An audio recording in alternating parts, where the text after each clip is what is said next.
It is now 11:16 on this Monday night, and Betsy, you've been watching your weather forecast all day long, and I don't know if I heard this correctly, but I think I heard the word snow once or twice. You did. It's November. We've flipped the calendar. That is true. I'm not quite sure that we're to the festive description that we typically bring into the vernacular. That's a little bit more between Thanksgiving and Christmas. Right. This would be. This is just, like just seasonal, like, here we okay, go. here it is. Okay. It started. The early Right. winter. Yeah, even though it's not technically winter yet. We have some scattered showers in the forecast tomorrow morning, predominantly rain. But as the day goes on, I wouldn't be surprised if we see more and more snow mixing in. Now, keep in mind, this is not going to be the snow that lays it down and we're going to be shoveling. Not the case. Temperatures are going to stay well above freezing. This is the type of a situation where we kind of bend the rules of physics, supposedly, a little bit. At least that's our perception of it. I'll explain it all coming up. But you can see on the radar, there's not much showing up. We've had a few little showers downstream of Lake Erie, traditional lake effect areas.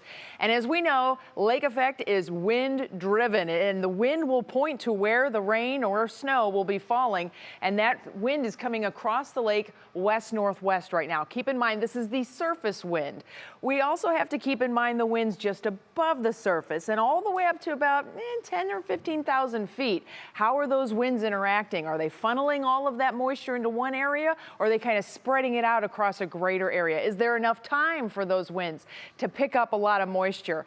All of this gets answered here in the next 12 to 24 hours. You can see what's happening upstream from us. We're getting decent amounts of lake effect rain and snow off of Lake Superior. Also Michigan, Huron getting in on the act. So you kind of add it all together and you can see that that flow is eventually going to start to move to the southeast. We are anticipating not only the rain snow mix, but colder air. And we are not alone in this. This is a huge push of cold air throughout the Midwest and the Great Lakes and eventually over to New England. So a big shift coming to the weather pattern here for much of North America at this point. But it's the cold air coming across the relatively warmer waters of the Great Lakes. That's the lake effect, everybody, and you can see how it's bringing those showers in. And I mentioned the wind. The wind will always point to where the snow and or rain will go. So the rain snow mix is coming northwest to southeast off Lake Superior, but we have just a little bit more of a west to east push throughout Michigan. And that trend will continue tonight. We'll start to see more and more of a northwest flow. So tomorrow morning, we are expecting more of that rain, maybe some snow mix in, east of Cleveland, and then we'll start to see it spread out a little bit through the day. There's the hour-by-hour forecast from National Design Mart for you. That southwest wind initially in the morning, we'll have sunshine south. So you folks in Akron, Canton, Worcester, Dover, New Philly, Mansfield, you're going to be laughing at all the stuff going on up in Cleveland and the lakeshore areas because we will have that rain. But as the day goes on, colder air begins to move in aloft as that upper level wind starts to change on us, and we'll start to bring in more clouds, more scattered showers.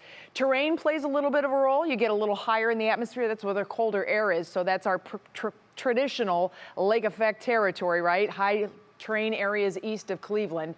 And that will continue on and off as we go through the evening tomorrow. We should really start to see things opening up, though, as we go tomorrow night and then into Wednesday and then eventually into Thursday. That's when we could get some minor accumulations. Here's your Union Home Mortgage forecast. We're going to stay chilly here for the next several days, highs only in the 40s. But by the time we get toward the weekend, we should make a turn. And Russ, yes, check this out. Not only do we get sunshine, but the temperatures go from below average near term to above average long term. So I think everybody's going to be pretty happy with that trend. I'm very happy about it. Thank you very much.